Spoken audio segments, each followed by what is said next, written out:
there was a viral video that went around from, believe it or not, Saturday Night Live. They happened to have a funny sketch again. So the thing was, is you've seen it, I'm sure. If you hadn't, I have the link below, and we're gonna watch a little bit of it now. But yeah, the funny sketch that rolled out from Saturday Night Live, which is funny to say because they haven't been funny in a while, not consistently at least. So when they have these bangers, they tend to go pretty viral. The latest one does feature Beavis and Butt-Head, which is a show that I watched when I was probably too young. In fact, it was funny, before Mom and Dad would let me watch it, my grandfather, who was a pastor, let me watch it. And so I'm hanging out with him at work one day, and he's like, "Hey, go watch that. That's fine." And even when he passed away, one of the guys he worked with, he was the director of Big Brothers Big Sisters in our area. And one of the little brothers that he had when he was young, he took him to go see the Beavis and Butt-Head movie. So my granddaddy was cool, you know. But yeah, I was a big fan of Beavis and Butt-Head growing up. Still got some of the DVDs, some of the seasons, I think, as it is right now. And I used to enjoy Saturday Night Live, especially back in the heyday when, to me, the heyday, Chris Farley, Norm Macdonald, Adam Sandler, David Spade, God, all those guys, Kevin Nealon, Chris Rock, I can go on and on. And then there was a little bit after that, and it seemed to just kind of drop off. I don't know. Comedy in general seems to have shifted from what it used to be when I was growing up to this whole new entity. I don't know what's going on there. What do you think about it? Has comedy changed to you guys? A lot of these comedians or comedy specials just don't have the same humor that they used to. I guess humor is the right word. They're not funny. They're more like giving TED Talks or something. Anyways, moving on. Here is some of that viral video that's been going around from the sketch of Beavis and Butt-Head on Saturday Night Live. Professor, you've been very outspoken about the threat AI poses. Can you explain your stance to the average American?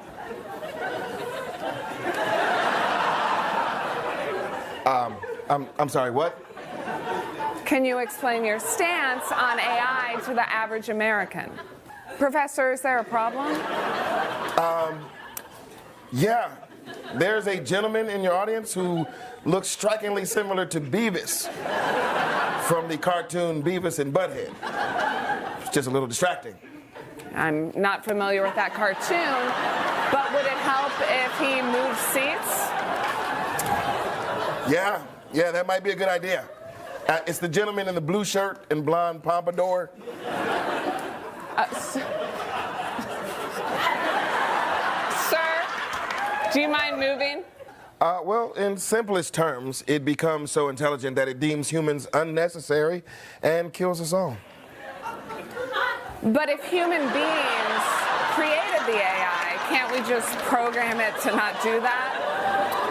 Well, it depends. Oh my God, that looks like Butthead. Professor, just because our audience members aren't as informed on the issue as you doesn't make them butt heads. Butthead from the cartoon. He's Beavis' friend.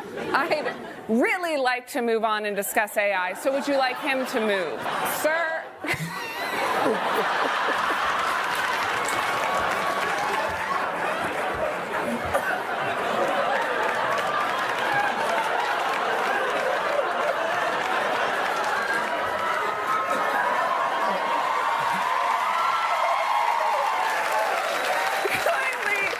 Kindly move seats.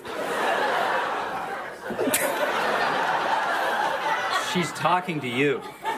Let's move on to our audience questions, starting with Patricia Faulkner. Yes, right here. You put them right next to each other. Look, they even sitting like they do on the show. Oh boy, for those just tuning in, this is News Nation, not the Cartoon Network. Hey, they laugh like them too.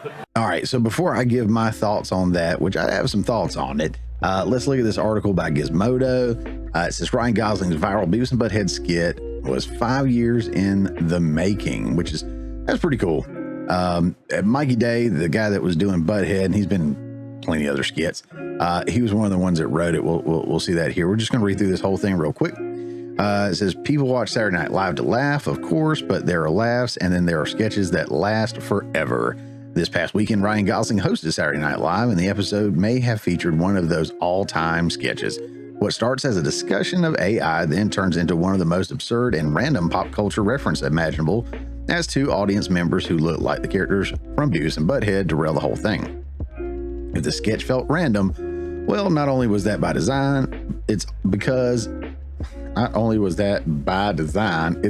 its writers had been pitching it for the past 5 years. Here's the hilarious sketch to get everyone on board. We already watched it. The sketch was written by Mikey Day, again, the guy that played Butthead, who plays Butthead, and Streeter Seidel, don't know who that is, a pair who, according to cast members and host of the sketch, Heidi Gardner, have been wanting to do this for a while. It was a sketch that had been put at table reads and rehearsals for about 5 years prior to this, Gardner told Vulture in a new interview. Previously, I was in the sketch, but as an audience member. I can't remember the other castings of it. It never made it to a dress rehearsal. This week, though, it didn't just make it a dress rehearsal, it made it to air. Every so often, because of timing or the stage it's in, a sketch might be cut on a Friday night as opposed to a Saturday. That's what happened the time before, Gardner continued. I had never seen the costumes. It was a sketch that Mikey Day and Streeter Seidel kept on pitching. Like, before the end of our time here, we have to do the Beavis and Butt-Head sketch. It was their white whale. They really wanted to do it. Knowing Ryan is always down for fun and playful things, my guess is they thought he would be into it. Overall, the sketch also ended up fitting because the whole episode was so driven by pop culture. Gosling's monologue referenced Barbenheimer and featured a Taylor Swift song. One sketch was about the dog from Beethoven, another from Aaron Brockovich, and Weekend Update focused on a TikTok trend and basketball star Caitlin Clark. Oh, and though it didn't make the episode itself, Gosling also followed up his famous Avatar-centric Papyrus SNL sketch with an online-only sequel, and it's fantastic. I think that's all I'm doing. Yeah, that's pretty much it. So 5 years in the making to make that sketch get brought to air. That's pretty cool. Props to those guys for that. And it was a funny sketch. Here's my takeaways. It was funny for a couple of reasons. One, I think all props have to go to the makeup department. I think 90% of that was funny because of the makeup department doing such a good job with the costume and the makeup and everything that made them look like Beavis and Butt-Head. I mean, the Butt-Head costume makeup was just phenomenal. I loved it. It was great. The sketch itself had nothing funny going on in it. The host, the female host, I forgot her name. Again, I don't really watch Saturday Night Live. I've seen her in other stuff. Her breaking character was one of the funnier parts. And I don't know when that became a trend. I know people have always broken character on Saturday Night Live, but not as much as they do now. It really seems like ever since, and I'm going to just say it, Jimmy Fallon was on Saturday Night Live. The dude broke character, it seemed like, in every single scene he was in, and it drove me nuts. Now it seems like they try to break character and they just have a blast. I remember when Chris Farley rolled out the, living in a van down by the river. And he told Dave Spade, I'm going to make you break. And I think he did, him and Christina Applegate. But I mean, they tried to hide it and play it off and everything like that. These guys just seem to break any chance they get at stuff that's not even all that funny. This, granted, if I turned around and I saw Mikey Day looking like Butthead, I'd probably lose my cool too. So I would have lost it for sure too. The other thing that I noticed too is, and I'm going to lose a lot of respect on this one, if there is any, or, I might get some hate comments on this one, but Keenan's still Keenan from my childhood. I mean, he seems like he's on all that instead of Saturday Night Live. The way that he goes about acting and showing humor stuff, it's still overly dramatic, overly over the top, overly done. He's smiling a lot when it doesn't call for it. And I've noticed this in other sketches that he's done too. He was great as a child actor and as a child comedic actor and all that. Kenan and Kel, what was he in? Mighty Ducks.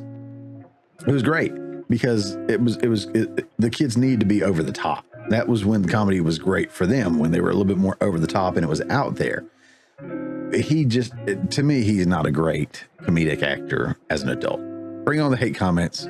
I get it. I hear you. You know, that's fine. But what did you think? Did you enjoy the sketch itself? Did you think the makeup was the best part like I did? Do you think breaking character is funny to you? Is that something that you wish maybe they wouldn't do so much of, or what? Again, would love to talk to you guys in the comments. I'm in there all the time. So anything you got to say, drop it down below. Leave me a comment. Hey guys, thanks for checking out this clip from the Morning Mayhem. Remember, this is just a portion of the full show that comes out every Friday morning at 10 a.m. Eastern Time. If you hadn't already, don't forget to subscribe so you don't miss out on any of the full shows or these tasty little nuggets.